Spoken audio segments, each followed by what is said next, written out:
The Election Commission of India has announced the second phase of the special intensive revision of electoral rules beginning November 4 across 9 states and 3 union territories. This marks a nationwide push to overhaul and modernize India's voters list ahead of major state election in 2026. Following a largely successful first phase in Bihar, the ECI says this initiative, the 9 such revisions since independence, will ensure clean, inclusive and error-free electoral rules.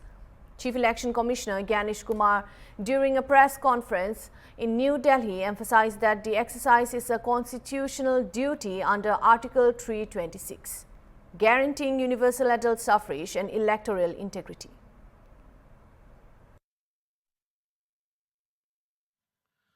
जैसा कि आप सबको पता है, SIR का phase 1 समाप्त हुआ और इस चरण की सबसे बड़ी खूबी यह रही कि बिहार के 7.5 करोड़ मतदाताओं ने बढ़ चढ़कर पार्टिसिपेट किया। 90,000 बीएलओस, सभी 12 राजनीतिक दलों के 1.6 लाख बूथ लेवल एजेंट्स, सब ने मिलकर मतदाता सूची को शुद्ध बनाने का कार्य किया और नतीजा आपके सामने है। 0 अपील्स, अर्थात बिहार की मतदाता सूची अधिकतम शुद्ध मानी जाएगी।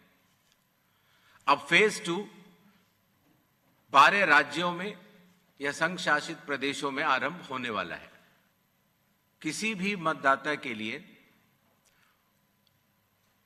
जो उसकी अर्हताएं हैं वो संविधान के अनुच्छेद 326 में लिखी गई हैं, अर्थात भारत का नागरिक होना, कम से कम आयु 18 वर्ष की होना, उस विधानसभा क्षेत्र का सामान्य निवासी होना और किसी अन्य कानून से उसको डिस्क्वालीफाई न किया गया हो।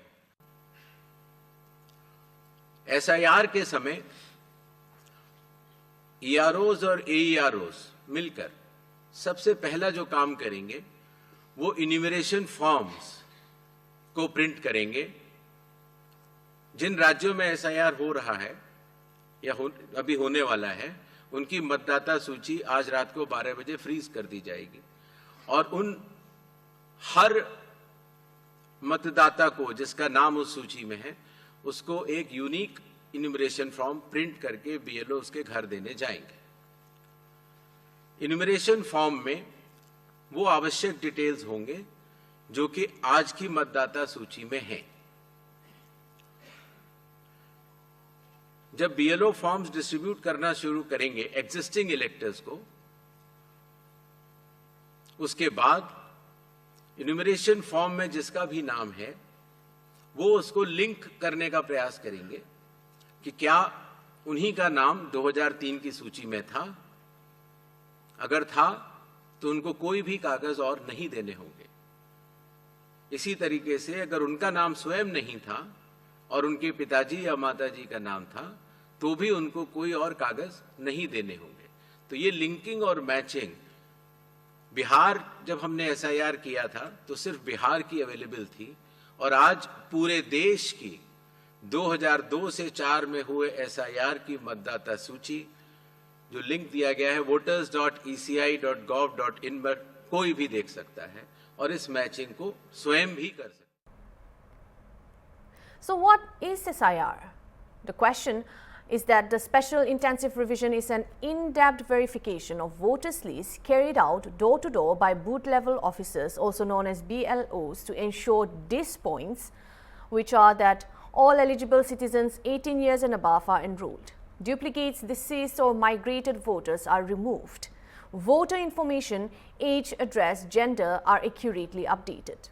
So unlike the routine annual revision, SIR is a comprehensive enumeration involving house-to-house verification and cross-checking of records with government databases. The ECI last conducted such a nationwide intensive revision between 2002 and 2004.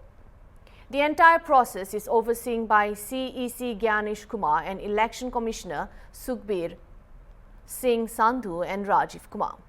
Each chief electoral officer of the 12 participating states and UTs have been instructed to deploy adequate manpower, train BLOs and coordinate with local administrations. The Phase 1 took place in Bihar June 2024, covering 38 districts of Bihar with an outcome of 7.42 crore electors, where ECI reported 0 appeals post-publication, citing it as a model for subsequent phases. On Phase 2 of SIR, IUML MP ET Mohammad Basir shared an opposing view, while Shiv Sena leader Shaina welcomed SIR Phase 2. There are mixed reactions regarding the SIR. Let's have a look. Actually, we all know that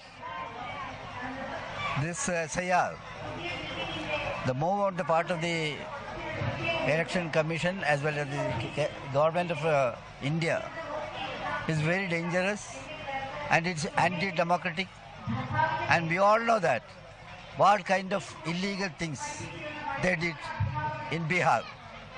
Bihar is a burning experience. We all know that the very intention of the government is to torpedo the entire election system in our country. The most important part of the election process is revival of the repetition of this kind of activities. Instead of doing that in a legal way, they are doing all this kind of gimmick, all this kind of dangerous things. We strongly oppose that.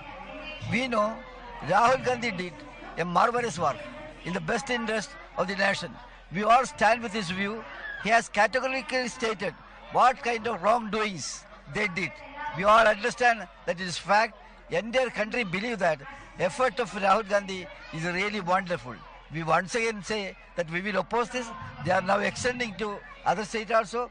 We will jointly fight it. India Alliance is also determined to fight against this kind of thing. How given the issue India we will discuss it, because we all realize that it's a very dangerous move. So we will sit together and chalk out the action plan formula like that. About what you are saying? CPI. That is, I think it is still in what is called lukewarm kind of thing. Not that they may have, of course their stand is correct. CPI stand is very correct, because this government is doing many kind of wrongdoings. This PM3 program is really very harmful. They are trying to torpedo the entire education system. They want to pollute that, they want to poison out the entire education system. So that is the reason, because when you are polluting the this education sector among the young generation, that will create a lot of confusion and that will make upset, that kind of things. जो लोग बार बार vote चोरी की बात करते हैं उनको स्वागत करना चाहिए कि सेकंड फेज जहां 12 स्टेट्स और यूटीज जैसे कि केरला, तमिलनाडु, बंगाल, बिहार सभी एसआईआर के निमित्त आए हैं, इससे क्लीन अप प्रोसेस भी होगा और स्पेशल इंटेंसिव रिवीजन वो लोग और वो राजनीतिक दल जो बार बार वोट चोरी की बात कर रहे हैं वहां उनके टकरार भी कर सकते हैं, लेकिन जो वो सिर्फ बैठ के साइलेंट स्पेक्टेटर्स बैठने वाले हैं और फिर इलेक्शन के बाद चोरी की बात करेंगे तो ये हमारे प्रजातंत्र लोकतंत्र को शोभा नहीं देती है। क्योंकि आज ये एक्सरसाइज जहां 50 करोड़ वोटर्स को लाए हैं एसआईआर के निमित्त, अंडमान निकोबार आइलैंड हो, लक्षद्वीप हो, गोवा हो, गुजरात हो, केरला हो, मध्य प्रदेश हो, पुडुचेरी हो, राजस्थान हो, तमिलनाडु, उत्तर प्रदेश, वेस्ट बंगाल, ये एक बहुत बड़ा मुहिम है और हम इसका स्वागत करते हैं। निर्वाचन कमीशन ने ऐसा घोषणा किया, कल से लागू होगा बंगाल में। देखिए, बंगाल सहित 12 राज्यों और केंद्र शासित अंचल में एसआईआर आज घोषित हुआ, कल से शुरू हुआ। इलेक्शन कमीशन तो पहले ही बता चुका था कि एसआईआर होने वाला है। कुछ लोग बंगाल में उछल कूद कर रहे थे, कोई बोल रहा था जला देंगे, काट देंगे, एसआईआर होगा, तो हो गया कल से। देखते हैं क्या कर सकते हो आप लोग। एसआईआर तो होगा ही, क्योंकि एसआईआर इससे पहले भी हुआ है, 12 बार हुआ है, ये 13वीं बार एसआईआर हो रहा है। 2002-03 में पश्चिम बंगाल में ही लास्ट एसआईआर हुआ था। सर 2 तारीख से तो हमारे जो पीपल्स रिप्रेजेंटेटिव एक्ट है उसमें दिया हुआ है कि एसआईआर होना है। सर बिहार में जो इंडिजोट हुआ है उसका मुख्यमंत्री के मुख तेजस्वी यादव को किया है, क्या कहेंगे इस बारे में? देखिए, डूबने वाला नाव का माझी कौन होगा वो कोई याद नहीं रखता। इंडी ऐसे ही डूबने वाला है। कौन माझी बनेगा? तेजस्वी बने, रूपश्री बने, कौन जो बनना है बने, क्या है, डूबने ही वाला है। वहाँ पे एनडीए का सरकार बनने वाला है नीतीश कुमार जी के नेतृत्व। सर, एसआईआर का दूसरा चरण कल से शुरू होने वाला है। एसआईआर का दूसरा चरण कल से शुरू होने वाला है, उसमें राजस्थान में बिहार का ऑलरेडी हो चुका है। देखिए, अभी मैंने वो ईसी की जो ब्रीफिंग होने वाली थी मैंने अभी देखी नहीं है, तो कौन कौन से स्टेट्स में क्या हो रहा है मुझे अभी जानकारी नहीं है। लेकिन हाँ, जो ज़रूरी है और होगा, बिल्कुल होना भी चाहिए। इसमें तो मुझे लगता है अच्छा ही है ना। एक बार ये सारा जो हमारे जिस तरह से हमारे वोटर लिस्ट में जो डिस्पैरिटीज़ होती हैं वो एक बार सही हो जाए तो मुझे लगता है बहुत अच्छी बात है। उल्टा मैं तो ये भी कहना चाहूँगी, मेरे क्षेत्र में जब मैं चुनाव लड़ रही थी उस समय कम से कम 30,000 लोगों के नाम नहीं थे। तो जो वोटर्स हैं यहाँ के उनके नाम नहीं थे और उस समय कांग्रेस की सरकार थी इससे पहले। तो वो जो करते हैं वो सब जानते हैं और हम लोग तो भाई जो गलत हुआ है उसको सही कर रहे हैं और इसमें अच्छा ही है। बिहार में तेजस्वी एसआईआर 12 राज्यों में होगा, इलेक्शन के विषय है। अरे भैया, एसआईआर बिहार में हुआ उससे क्या हुआ? नाम किसी का कटा, सारे कुछ लोगों को परेशानी हुई। भाजपा वाले जितना जुगत लगा लें, किसी का नाम काटना चाहते हैं, किसी को डराना चाहते हैं, किसी को परेशान करना चाहते हैं, लेकिन जब जनता आपके खिलाफ हो जाएगी तो कोई भी एसआईआर कीजिए, एफआईआर कीजिए, कुछ बचाने वाला नहीं है। अभी हम बंगाल होते आ रहे हैं। अभी बंगाल में पिछला बार चुनाव हुआ था तो भाजपा को हराया गया कि नहीं हराया गया? जितना ताकत लगाना है लगा लीजिए। See, what had happened in Bihar is created tension in the minds of the opposition parties, because in one house with a single room, Deputy Chief Minister Rajesh Pathak said the Congress Samajwadi Party and INDIA alliance are planning to conduct elections based on fake voter lists. He said that he is grateful to Election Commission of India for identifying these fake voters through the SIR and for carrying out this task with complete impartiality for those who are actually citizens of India. Seeing their possible defeat, the opposition people are making such absurd statements.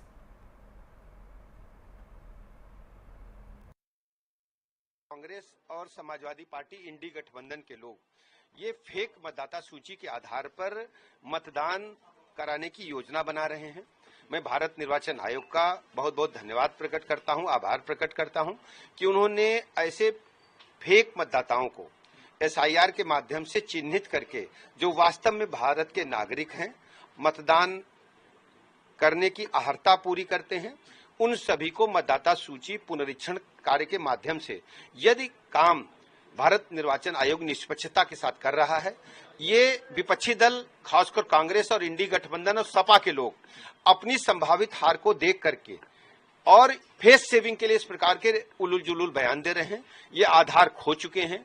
पूरे देश में, उत्तर प्रदेश में माननीय मोदी जी के मार्गदर्शन में, नेतृत्व में भारतीय जनता पार्टी गरीब कल्याण योजनाओं के माध्यम से जन जन का भरोसा जीत चुकी है। आज उत्तर प्रदेश पूरे देश में विकसित राज्य के रूप में स्थापित हो रहा है।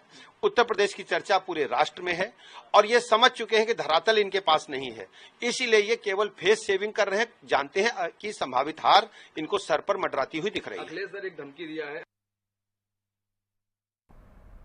The ACI stated that this is not a political exercise but a constitutional one to ensure every eligible Indian's right to vote. The West Bengal government has raised concerns about timing and staff deployment. Kerala CM Pinayari Vijayan termed the exercise a challenge to democratic processes, urging resistance. The ACI, however, insists that there is no confrontation and the states must cease under constitutional obligation.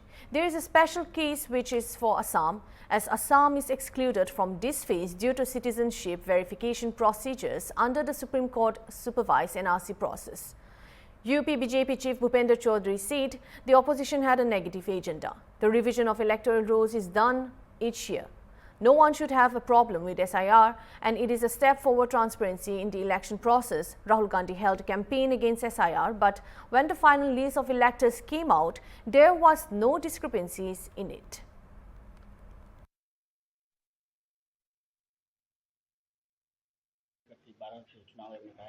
जैसा मैंने कहा कि विपक्ष का agenda negative है। मतदाता सूची के पुनरीक्षण का अभियान प्रतिवर्ष चलता है। SIR विशेष अभियान है तो वो विशेष अभियान पिछले 20 वर्षों में अब दोबारा हम लोग हमारे आयोग करा रहा है, तो इसमें किसी को आपत्ति नहीं होनी चाहिए। मतदाता सूची फेयर हो, साफ सुथरी हो, पारदर्शी व्यवस्था के साथ सब लोग अपने मत का प्रयोग कर सकें, इस प्रकार की व्यवस्था SIR में है और हम सब लोगों को देश के प्रदेश के नागरिकों को इसका स्वागत करना चाहिए। ये एक सुधार की ओर कदम है। आपने देखा लंबे समय से बहुत लोग ऐसे हैं जिनकी शादी हो गई, मृतक हो गए, कुछ लोग कहीं ना कहीं आपने देखा होगा अलग अलग पदों पर गलत वोट बने हैं, तो उसकी एक परीक्षण है ये और इसका स्वागत करना चाहिए, ना कि नेगेटिव कोई प्रचार करना चाहिए। जैसा आपने देखा होगा कि राहुल गांधी और तेजस्वी यादव ने एक विरोध में मार्च निकाला, यात्रा निकाली, लेकिन जब मतदाता सूची का फाइनल ड्राफ्ट जारी हुआ तो किसी की कोई प्रतिक्रिया उस पर नहीं आई। तो ये जनता सब जानती है, ये नेगेटिव एजेंडा है, नकारात्मक एजेंडा है, लोगों को गुमराह करके जो सस्ती लोकप्रियता हासिल करके लोग वोट प्राप्त करते रहे, वो अब जमाना चला गया। अब लोग मोदी जी के, योगी जी के, NDA के, नीतीश जी के साथ हैं और हमारा एजेंडा डेवलपमेंट का है, गरीब कल्याण का है और आम आदमी को कैसे उसका जीवन बेहतर किया जाए, सरकारें इस पर काम कर रही हैं। तेजस्वी यादव ने अपने मैनिफेस्टो में कहा कि मैंने प्रण लिया है, उसका प्रण आ गया है, तो कहा कि मैंने प्रण लिया है कि जो बिहार में शराबबंदी उसकी समीक्षा करेंगे, महिलाओं को 2500 रुपये देंगे और गरीबों को 500 रुपये में गैस सिलेंडर देंगे। अब ये चुनाव है, चुनाव के समय इस प्रकार की घोषणा करना और लोक लुभावन वादे करना, ये लोग सभी लोग करते हैं, लेकिन हमारी तरफ से, हमारी पार्टी और NDA की तरफ से जो घोषणा पत्र में, संकल्प पत्रों में विषय कहे गए हैं वो हमने पूरे किए हैं। भारतीय जनता पार्टी का, NDA का आप ट्रैक रिकॉर्ड देखो तो उसमें जो कहा गया है उसे हमने पूरा किया है। आप हमारे केंद्र के विषय देखो, हमारे राज्य के विषय देखो, हमारी सरकारों ने, सरकार में आने के बाद हमारी पार्टी ने उन सब संकल्पों को पूरा करने का काम किया है। The ECI Special Intensive Revision marks one of the largest voter verification drive in India's history. With the second phase now spanning 12 states and UTs, it is set to shape the electoral landscape of 2026. If executed efficiently, SIR 2025 and 2026 will enhance electoral credibility, reduce disputes and reaffirm citizens' faith in the world's largest democracy. However, balancing the administrative demands with state-level political sensitivities will determine and examine its ultimate success.